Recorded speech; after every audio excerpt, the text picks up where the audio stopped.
आइए दोस्तों, बेगूसराय के पार्क में एक गज़ल के 2-3 शेर पेश करता हूँ, मुलाहिज़ा फरमाइएगा। अपनी पहलू में तुझको बिठा कर तेरे होठों को चूमा करूँ मैं। अपनी पहलू में तुझको बिठा कर तेरे होठों को चूमा करूँ मैं। अपनी पहलू में तुझको बिठा कर तेरे होठों को चूमा करूँ मैं।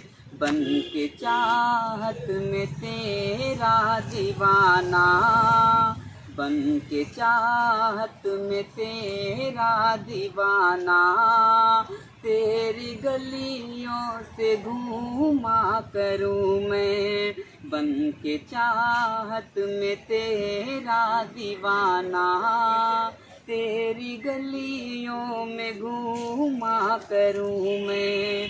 अपनी पहलू में तुझको बिठा कर तेरे होठों को चूमा करूँ मैं। और ये भी शेर बतौर खास मुलाहिज़ा फरमाएं।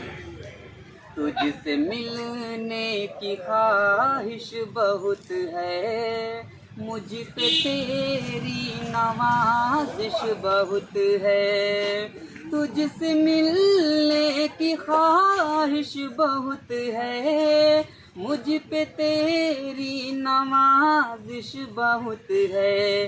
तेरी तस्वीर खून से बना कर बंद कमरे में चूमा करूँ मैं।